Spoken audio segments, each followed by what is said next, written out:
ঢাকা-টাঙ্গাইল মহাসড়কে যমুনা সেতু থেকে মির্জাপুর পর্যন্ত প্রায় ৪০ কিলোমিটার এলাকা জুড়ে তীব্র যানজট সৃষ্টি হয়েছে। অন্যান্য মহাসড়কে যানজট না থাকলেও বৃষ্টিতে চরম ভোগান্তি পোহাতে হচ্ছে ঈদে ঘরমুখো মানুষকে। ডেস্ক রিপোর্টে বিস্তারিত। ঢাকা-টাঙ্গাইল মহাসড়কে ঘণ্টার পর ঘণ্টা যানজটে অপেক্ষা করে নাকাল ঈদে ঘরমুখো মানুষ।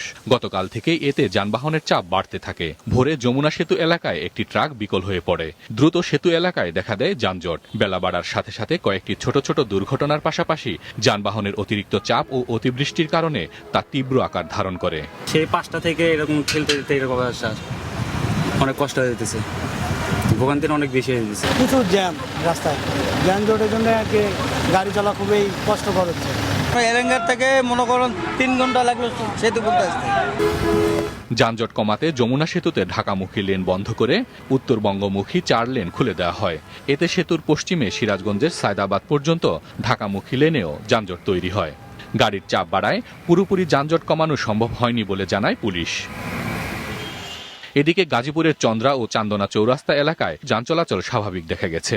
ঢাকা-চট্টগ্রাম, ঢাকা-মাওয়া-ভাঙ্গা এবং ঢাকা-আরিচা সহ অন্যান্য মহাসড়কে যানবাহনের বাড়তি চাপ থাকলেও নেই যানজট। তবে বৃষ্টিতে ভোগান্তিতে পড়তে হয় যাত্রীদের। রাস্তার পরিবেশ খুবই ভালো ছিল, কোথাও কোনো সমস্যা হয়নি।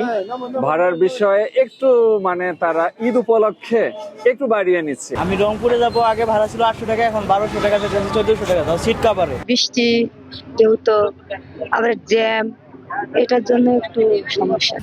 এদিকে বৈরী আবহাওয়ার কারণে সকালে প্রায় ১.৫ ঘন্টা বন্ধ ছিল ফেরি পারাপার। বর্তমানে পাটুরিয়া দৌলতদিয়া নৌরুটে ফেরি ও লঞ্চ চলাচল স্বাভাবিক থাকায় ভোগান্তি ছাড়াই পারাপার হচ্ছেন যাত্রীরা। হাসান মেহেদী, মাছরাঙা নিউজ ডেস্ক।